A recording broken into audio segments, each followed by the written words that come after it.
നമസ്കാരം. മുട്ടിലെഴിയുന്ന പൂക്കി മേനോൻ സർക്കാർ, അതാണിപ്പോൾ കേരളത്തിൻ്റെ സർക്കാർ. ഇലക്ഷൻ കഴിഞ്ഞ്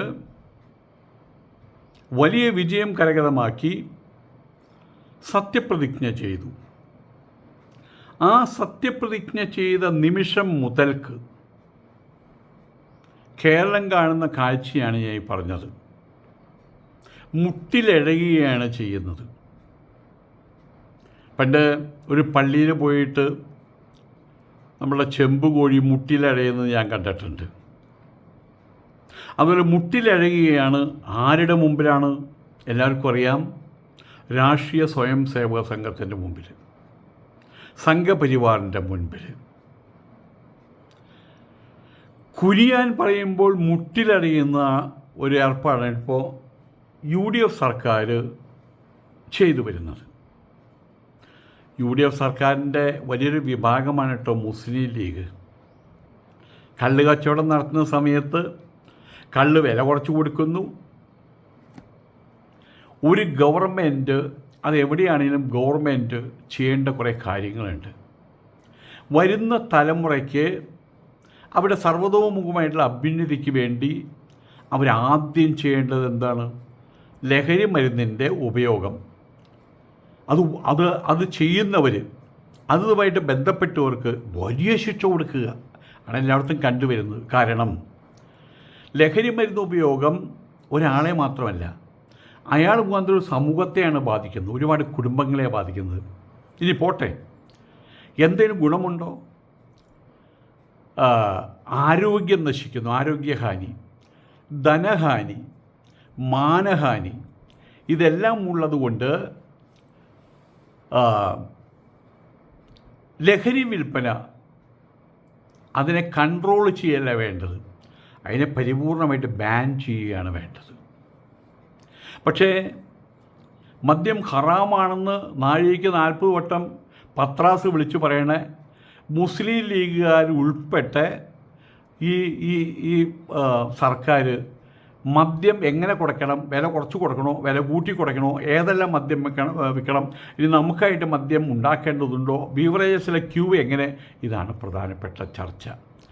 ഞാൻ തൊടുപുഴയിൽ ഒരിക്കൽ നിൽക്കുന്ന സമയത്ത് അവിടെ ഒരു വുഡ്ലാൻഡ്സ് ഹോട്ടലുണ്ട്. വുഡ്ലാൻഡ്സ് എന്നാണ് പേരും തോന്നുന്നു, ഓർക്കുന്നില്ല. അവിടെ നിൽക്കുന്ന സമയത്ത് അതിൻ്റെ ഓപ്പോസിറ്റ് ഒരു ഗവൺമെൻറ് സ്ഥാപനമാണ്. ആ ഗവൺമെൻറ് സ്ഥാപനത്തിൽ എന്തോ നടക്കുന്നു. ഒഫീഷ്യൽസ് ഉണ്ട്, പോലീസുകാരൊക്കെ വന്നിട്ടുണ്ട്. അപ്പോൾ ഈ വുഡ്ലാൻഡ്സ് ഹോട്ടലിന് മുമ്പിൽ ഒരു വൃദ്ധൻ എന്ന് പറഞ്ഞൊരു 65-70 വയസ്സുള്ള ഒരാൾ അങ്ങനെ അവിടെ നിന്ന് പിറുപിറുക്കുന്നുണ്ട്. നേ കണ്ട എന്ന് പറഞ്ഞിട്ട് പിറുപിറുക്കുന്നുണ്ട്. അപ്പം അയാളൊരു കുടിയൻ എന്നുള്ള നിലയ്ക്ക്. അപ്പോൾ എൻ്റെ കൂട്ടത്തിലുണ്ടായിരുന്ന ഒരാൾ അങ്ങനെ പറഞ്ഞു. നമ്മുടെ ഇപ്പോഴത്തെ MLA ആയിരുന്ന രാജേന്ദ്രൻ എൻ്റെ കൂട്ടത്തിലുണ്ടായിരുന്നു. ഇപ്പം അങ്ങനെ രാജേന്ദ്രൻ MLA അല്ല, CPMൻ്റെ MLA ആയിരുന്നു ഇടുക്കിയിൽ. സ്വാമിക്ക് മനസ്സിലായത് എന്താണ് സംഭവം എന്ന്. മദ്യപാനം കൊണ്ടൊന്നുമല്ല, അയാൾ മദ്യപിച്ചിട്ടൊന്നുമില്ല. അതിനകത്തിരിക്കുന്ന ജില്ലാ കളക്ടർ ഇങ്ങേരുടെ മകനാണ്. അദ്ദേഹത്തിൻ്റെ സ്വത്ത് മുഴുവൻ വിറ്റിട്ട് അവൻ്റെ പഠനത്തിന് വേണ്ടിയിട്ട് വിനിയോഗിച്ചു. അവൻ IAS കാരനായി, കളക്ടറായി. അയാൾക്ക് എനിക്ക് സന്തോഷമായിട്ടു. പക്ഷെ ഇപ്പം നടക്കുന്നത് എന്താ അറിയാമോ? ആ ഹോളിനകത്ത് ഈ കളക്ടർ ഇരുന്നിട്ട് പറയണ വാക്ക്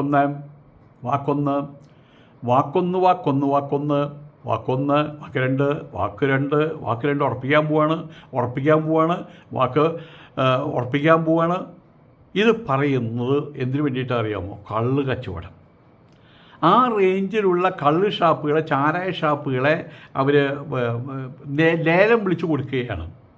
അപ്പോൾ പറയുകയാണ്, ഞാൻ എൻ്റെ മോനെ കഷ്ടപ്പെട്ട് പഠിച്ച് 10ാം ക്ലാസ് വരെ പഠിപ്പിച്ച്, അന്നത്തെ കാലത്ത് പ്രീ ഡിഗ്രി പഠിപ്പിച്ച്, ഗ്രാജുവേഷൻ കഴിഞ്ഞ് IASും കഴിഞ്ഞ്, എന്നിട്ടാണ് അവനൊരു വരുമാനം കിട്ടി തുടങ്ങിയെന്നിട്ട് ഞാൻ ചോദിച്ചിട്ടില്ല അവൻ്റെ വരുമാനം.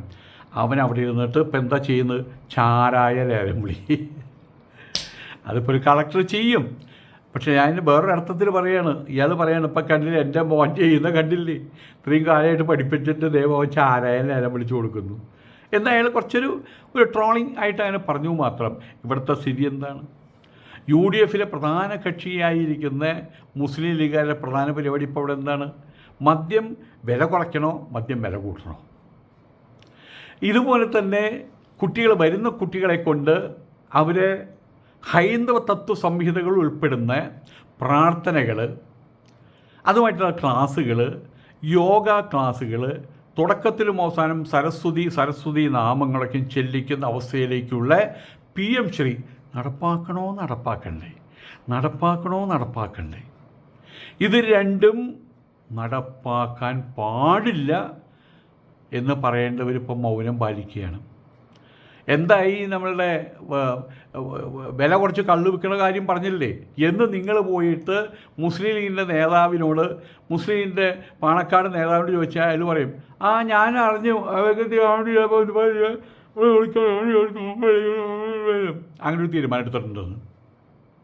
അങ്ങനൊരു തീരുമാനം എടുത്തിട്ടുണ്ട്. ഇതാണ് ഇവർ പറയുന്നത്. കാരണം സത്യപ്രതിജ്ഞ ചെയ്തത് മുതൽക്ക് അതുവരെ ആണായിരുന്നു പലരും പെണ്ണായിരുന്നു. പിന്നെ അതല്ലാത്ത കുട്ടികളെ നമ്മൾ അംഗീകരിക്കുന്നുണ്ട്. ഇത് നാലാം തരക്കാർ, അങ്ങനെ സാധനമുണ്ട്. ലിംഗബലമില്ലാത്ത നാലാം തരക്കാരായിട്ട് മാറിയിരിക്കുകയാണ് ഈ മുസ്ലിം ലീഗ്. കാരണം അവരാണ് മുമ്പിൽ നിന്ന് പറയേണ്ടത്. അവരുടെ വിശ്വാസങ്ങൾക്ക് അനുരൂപമല്ലാത്ത, അതിന് പ്രതിരോധം തീർക്കുന്ന പ്രാർത്ഥനകളും ക്ലാസ്സുകളും അതാണ് PM ശ്രീയിൽ ഉൾപ്പെട്ടിട്ടുള്ളത് എന്നുകൊണ്ട് ആ PM ശ്രീ ഇവിടെ നടപ്പാക്കാൻ കഴിയില്ല, സമ്മതിക്കില്ല എന്തു തന്നെ വന്നാലും എന്ന് പറയാനുള്ള ആദ്യത്തെ ബാധ്യത ആർക്കാണ്? മുസ്ലിം ലീഗിന്. അതുപോലെ തന്നെ ചാരായത്തിൻ്റെ കാര്യം എത്ര ദിവസമായിട്ട് അവിടെ ചർച്ച തുടങ്ങുന്നു.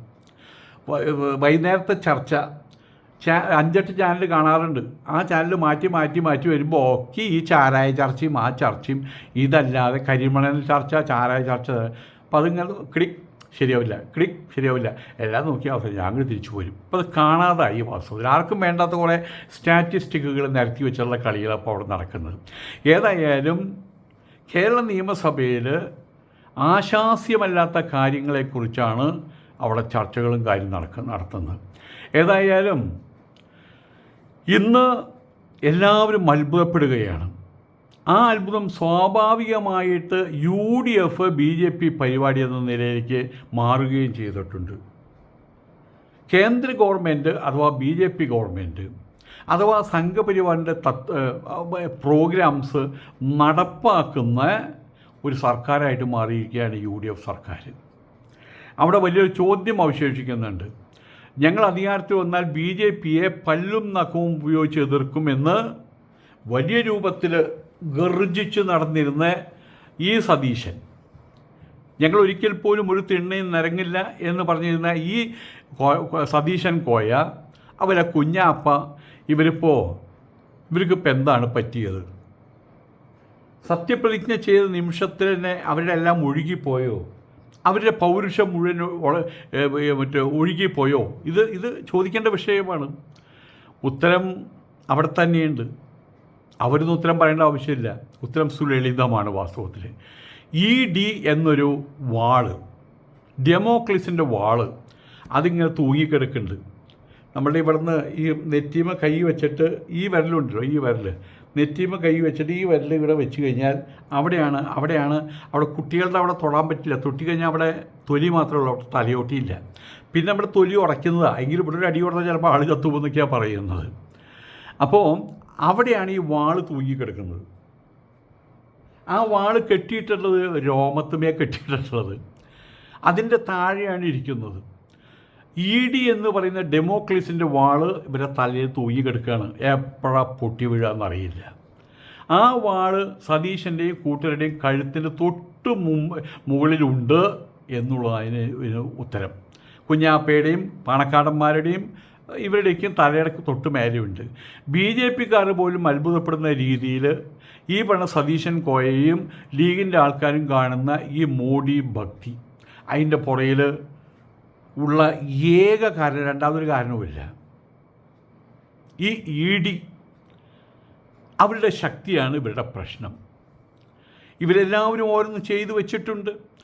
പൈസ ഉണ്ടാക്കാൻ വേണ്ടിയിട്ട്, കോടികൾ ഉണ്ടാക്കാൻ വേണ്ടിയിട്ട്. പണ്ടൊക്കെ ഈ നമ്മളുടെ കുറൂർ നീലകണ്ഠ നമ്പൂതിരിപ്പാടൊക്കെ ഉണ്ടായിരുന്നു. കോൺഗ്രസിൻ്റെ വലിയ ആളാണ്. TP സീതാരാമൻ ഉണ്ടായിരുന്നു. അവരൊക്കെ ഉള്ളത് വിറ്റ് പെറുക്കിയിട്ടാണ് രാഷ്ട്രീയത്തിൽ വന്നത്, സമൂഹത്തിന് കൊടുത്തുകൊണ്ട്. EMS നമ്പൂതിരിപ്പാട് അദ്ദേഹത്തിൻ്റെ സ്ഥലം വിറ്റിട്ടൊക്കെയാണ് അദ്ദേഹം കാര്യങ്ങൾ നടത്തിയിരുന്നത്. ഒന്നും കൂടെ അവസാനം അദ്ദേഹം പാപ്പരായ പോലെയായി.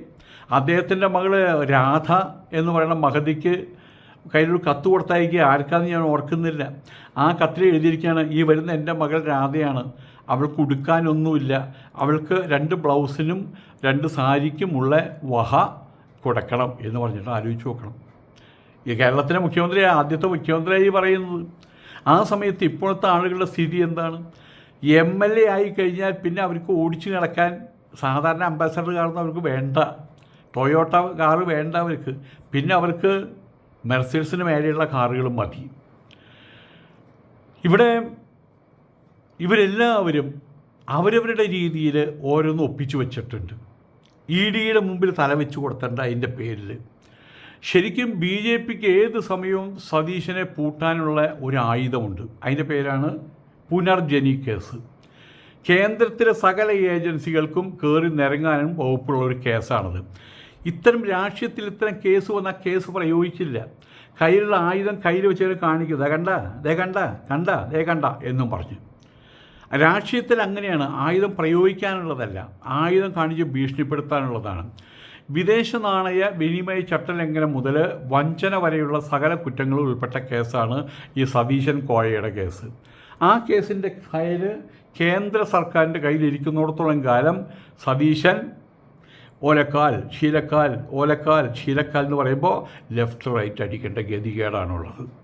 ഗോൾവാൾക്കറുടെ ചിത്രത്തിന് മുമ്പിൽ നിലവിളക്ക് കൊളുത്തും, മോഡിയെ സ്തുതിക്കും.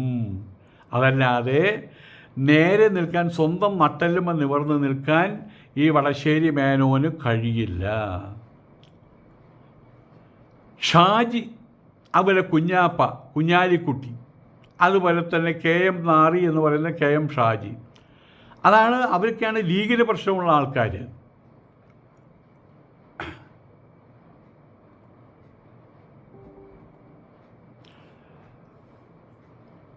അവരുടെ തലയിൽ മുകളിൽ നിൽക്കുന്നുണ്ട്. ഈ സതീശൻ്റെ തലയുടെ മുകളിൽ നിൽക്കുന്നതിനേക്കാൾ കൂടുതൽ കനമുള്ളത് മൂർച്ചയുള്ള, ഇരുതല മൂർച്ചയുള്ള ഡെമോക്രസിൻ്റെ വാള്. ഷാജിയുടെ മേലെ ED കേസ് നിലനിൽക്കുന്നുണ്ട്. കുഞ്ഞാലിക്കുട്ടിക്കും അതേ ഭീഷണിയുണ്ട്.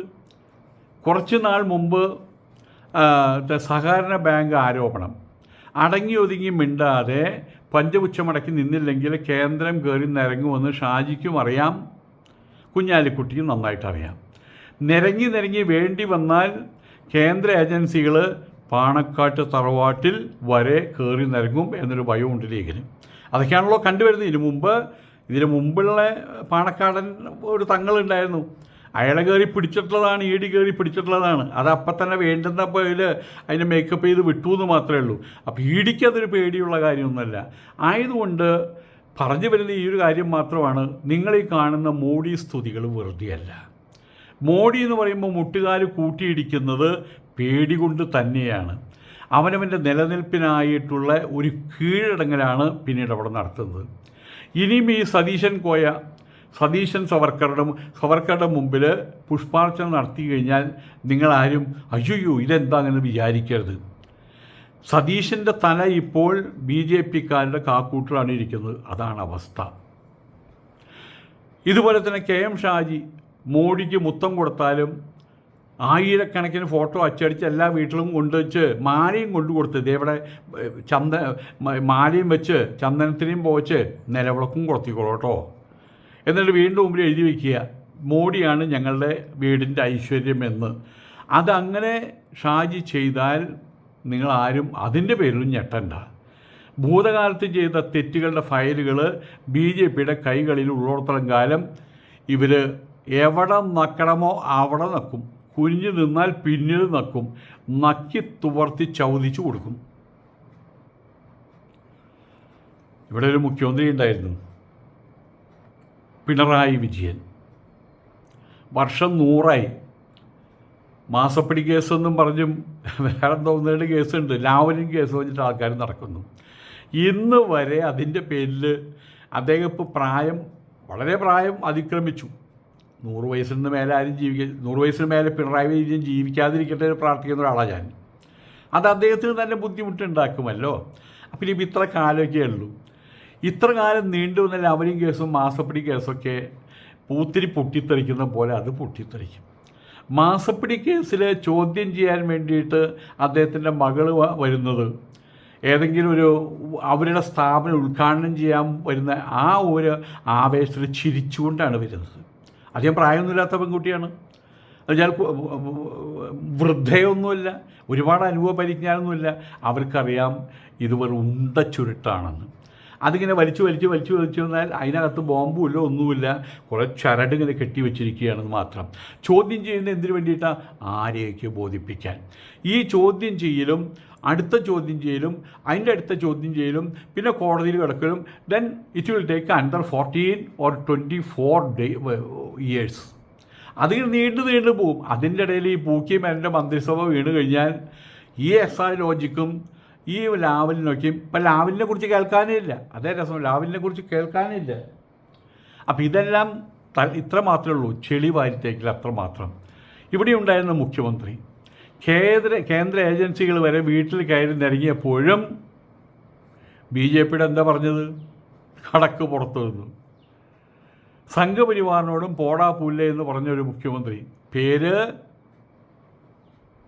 മിന്നൽ പിണർ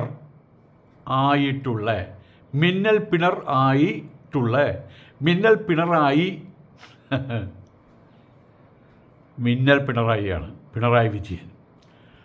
പക്ഷെ അങ്ങനെ പറയണമെങ്കിൽ എന്തുണ്ടാകണം? ഒരിക്കൽ ഞാൻ പട്ടഞ്ചേരിയിൽ താമസിക്കുന്ന സമയത്ത് അവിടെ ആരോ കൊണ്ടുപോയിട്ട് പറഞ്ഞു, ഇങ്ങനെ പുതിയൊരാൾ ഇവിടെ താമസിക്കുന്നുണ്ട്, ആരാണെന്നറിയില്ല, അയാൾ സൈലൻറ്റ് വാലി ഭാഗത്തു നിന്നാണ് വരുന്നത്, അവിടെ വീരപ്പൻ്റെ ആവാസ കേന്ദ്രമാണ്, അവിടെ മറ്റേ നക്സലേറ്റുകളുണ്ട്, മാവോവാദികളൊക്കെ ഉണ്ടെന്ന് പറയണു, ഞങ്ങൾക്കാകെ പേടിയാവുന്നു. എനിവേ അവിടെ CBCID എന്തോ ഒരു പാർട്ടി അവിടെ വന്നു, ക്രൈം ബ്രാഞ്ചോ മറ്റവിടെ വന്നിട്ട് പറഞ്ഞു, നമസ്കാരം സ്വാമി, ഞങ്ങൾ ക്രൈം ബ്രാഞ്ചിൽ നിന്നാണ്. 2 പേര് സാധാരണ വസ്ത്രം ധരിച്ചിട്ടാണ് കേട്ടോ, ക്രൈം ബ്രാഞ്ചിൽ നിന്നാണ്, ഞങ്ങൾക്കൊരു എന്ത് പിടിച്ചു ചെയ്തോളാം പറഞ്ഞു. ഇവിടെ എല്ലാം ഓപ്പണാണ്. എൻ്റെ പാസ്പോർട്ട്, പഴയ പാസ്പോർട്ട്, അതിന് മുമ്പുള്ള പാസ്പോർട്ട്, പാൻ കാർഡ്, ബാങ്ക് അക്കൗണ്ടുകൾ, സകല സാധനങ്ങളും നിരത്തി വെച്ചു. അവർ ചോദിച്ചു, സ്വാമി ഇതിനു മുമ്പ് എവിടെയായിരുന്നു? എൻ്റെ ആശ്രമം ആനക്കട്ടിയിലാണ്. ഓ അത് ശരി. ആ ആനക്കട്ടിയിൽ ഞാൻ 3 മാസത്തെ, അവിടെയാണ് 4.5 വർഷം പഠിച്ചത്. ഇപ്പോൾ റിഫ്രഷ്മെൻറ്റ് കോഴ്സ് അവിടെ 3 മാസം ഉണ്ടായിരുന്നു, അതിന് അറ്റൻഡ് ചെയ്ത് വരുന്നു. അതാണല്ലോ മണ്ണാർക്കാടുമായിട്ടുള്ള ബന്ധം. യെസ്, അതുമായിട്ട് മണ്ണാർക്കാടുമായിട്ടുള്ള ബന്ധം.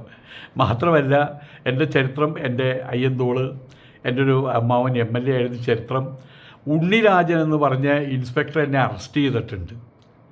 അതുപോലെ തന്നെ MR മണീനെ അറസ്റ്റ് ചെയ്തിട്ടുണ്ട്. അതിൻ്റെ കേസ് എന്താണ് സാറുമാർക്ക് അറിയാം. എല്ലാം കൂടി അവർ പറഞ്ഞു, നോക്കൂ ഞങ്ങളിതിലൊന്നും നേരിട്ട് പങ്കാളികളല്ല, ഒരു കംപ്ലയിൻറ്റ് കിട്ടി, അതിൻ്റെ പേരിൽ വന്നു, അവിടെ ഇരിക്കുന്ന എല്ലാ സാധനങ്ങളും ഒന്നും ഞങ്ങൾ എടുക്കുന്നില്ല കേട്ടോ, അതൊക്കെ സൂക്ഷിച്ചത് പാസ്പോർട്ടൊക്കെയാണ് സൂക്ഷിച്ച് വെച്ചോളൂ പറഞ്ഞു. അവരുടെ മുമ്പിൽ ഞാൻ പറഞ്ഞു, ഇവിടെ വന്നു കഴിഞ്ഞാൽ നിങ്ങൾ ദയവ് ചെയ്ത് ഒരു കാര്യം എനിക്ക് അംഗീകരിച്ചു തരണം. എന്താ? ഞാൻ 2 താഴെയുള്ള ഹോട്ടലിൽ 2 കാപ്പി പറഞ്ഞിപ്പോൾ കൊണ്ടുവരും, അത് കുടിച്ചിട്ടേ പോകാമെന്ന് പറഞ്ഞ്. എന്തുകൊണ്ട് എനിക്ക് ആ ധൈര്യം ഉണ്ടായത്? ഞാൻ ഒരു കള്ളത്തരവും കാണിക്കുന്നില്ല. ആയതുകൊണ്ട് ഒരു പോലീസുകാരുടെ മുമ്പിൽ കൂടെ പോകുമ്പോഴും ഇങ്ങനെ നോക്കേണ്ട ആവശ്യം എനിക്കില്ല. വീട്ടിലൊരാൾ വന്നിട്ട് വീണ്ടും പഠിക്കാൻ വന്ന് മുട്ടിക്കഴിഞ്ഞാൽ ഞാനപ്പല വാല് തുറക്കും, അണ്ടിങ്ങനെ എത്തിച്ചു നോക്കില്ല. അങ്ങനൊരു സാധനം ഇവിടെയില്ല. ഒരു അഴിക്കൂടെ എത്തിച്ചു നോക്കിയിട്ട് അവിടെ ആരാ പുറത്ത്? ഒന്നുമില്ല. ഞാൻ വന്ന് വാല് തുറക്കും, ആരായ എന്താ? എൻ്റെ ഒരു ആയുധവുമില്ല, ആയുധം ഞാൻ തന്നെയാണത്. പിന്നെ വേറൊരു കാര്യമുണ്ട്, മുസ്ലിങ്ങൾ പറയുന്ന പോലെ പടച്ചവൻ്റെ ഒരു തീയതി നിശ്ചയിച്ചിട്ടുണ്ട്. ഹിന്ദുക്കൾ പറയും വിധിവിഹിതം ഏവനും തടയാവതല്ല, എൻ്റെ മരണം എവിടെ വെച്ചിട്ടാകണം, അതൊരു വിധിയായിട്ട് തലയിൽ എഴുതി വെച്ചിട്ടുണ്ടെന്നല്ലേ പറയുന്നത്. അപ്പം ഞാനിപ്പോൾ ആരെയും പേടിക്കേണ്ടത്? ഏതായാലും പിണറായി വിജയന് ആരെയും പേടിക്കേണ്ട ആവശ്യമില്ല. കാരണം അദ്ദേഹത്തിൻ്റെ കൈകൾ ശുദ്ധമാണ്. അദ്ദേഹം ഇടയ്ക്കിടയ്ക്ക് അത് പറയുന്നുണ്ട്. പിന്നെ ആയതുകൊണ്ട് തന്നെ അദ്ദേഹത്തിൻ്റെ രാഷ്ട്രീയം കരതലാമലകം പോലെയാണ്, ഒന്നും പേടിക്കേണ്ട ആവശ്യമില്ല. സിരകളിലൊഴുകുന്ന ചോരയിൽ വേറെ എന്തെങ്കിലും കലർപ്പുണ്ടാകരുത് എന്നർത്ഥം. ഏതായാലും പിണറായി വിജയൻ സഖാവിന് കഴിഞ്ഞതും ഇപ്പോൾ സതീശനും കുഞ്ഞാപ്പയ്ക്കും മുസ്ലിം ലീഗ് പാണക്കാടന്മാർക്ക് കഴിയാതെ പോകുന്നു. അതാണ് കള്ളത്തരം, സത്യസന്ധതയില്ലായ്മ, ആർജവമില്ലായ്മ, ഇതൊക്കെ ഇല്ലാതായൊന്നും കുഴപ്പമില്ല. വീരപ്പൻ പണ്ട് പറഞ്ഞ പോലെ നക്കീരൻ ഗോപാലൻ ചെന്നൊരു ചോദ്യം ചോദിച്ചു, നിങ്ങൾ എന്തുകൊണ്ടാണ് ഈ കാടിൽ കയറിയിട്ട് ആനക്കൊമ്പയ്ക്കും കൊള്ളയടിക്കുന്നത് ആണ് ചോദ്യം. വീരപ്പൻ സമ്മതിച്ചിട്ടാണ് ഈ ചോദ്യങ്ങൾ ചോദിക്കുന്നത് കേട്ടോ, സമ്മതിക്കാനാണ് കയറാൻ പറ്റും. അപ്പോൾ അതിന് മറുപടി പറഞ്ഞു, ഞാനൊരു കൊള്ളക്കാരനാണ് അതുകൊണ്ട്. പക്ഷേ നാഴികയ്ക്ക് 40 തവണ ഖുർആൻ ഉച്ചരിക്കുകയും തൊപ്പി ധരിക്കുകയും അല്ലാ അല്ലാ അല്ലാ എന്ന് പറഞ്ഞ് നടക്കുകയും കാണിക്കാവുന്ന തെണ്ടിത്തരങ്ങൾ തെമ്മാടിത്തരങ്ങൾ മുഴുവൻ കാണിക്കുകയും ചെയ്യുമ്പോഴാണ് നമ്മളെപ്പോലുള്ള ആളുകൾക്ക്, എന്നെപ്പോലുള്ള ആളുകൾക്ക് മൂക്കത്ത് വിരൽ വയ്ക്കാൻ തോന്നുന്നത് എന്നർത്ഥം. ഏതായാലും അതങ്ങനെ നടക്കട്ടെ. സതീശൻ കോയയുടെയും ലീഗിൻ്റെയും സംഘപരിവാർ കീഴടങ്ങലിന് പുറകിൽ കുറേയധികം കാര്യങ്ങളുണ്ട്. അവർക്ക് കീഴടങ്ങിയേ മതിയാകൂ. ഒരു സമയം കഴിയുമ്പോൾ അവർ പറയും മതി, ഭരിച്ചതൊക്കെ മതി, പോയിക്കോ, എന്തെങ്കിലും ഒരു കാരണം കണ്ടെത്തി മാക്സിമം 1 വർഷം, അതിലപ്പുറം ഈ സാധനം മുന്നോട്ട് പോവില്ല. അത് കഴിഞ്ഞ് വരാൻ പോകുന്നത് യാതൊരു സംശയവുമില്ല, കേരളം ഭരിക്കാൻ പോകുന്നത് അവരെന്നെ, സംഘപരിവാർ, BJP. അത് സ്വർണ്ണത്തളിയിലാക്കിയിട്ട് ഇവന്മാർ അവരുടെ തൊള്ളയിലേക്ക് കൊണ്ടുവച്ച് കൊടുക്കും. നമസ്കാരം.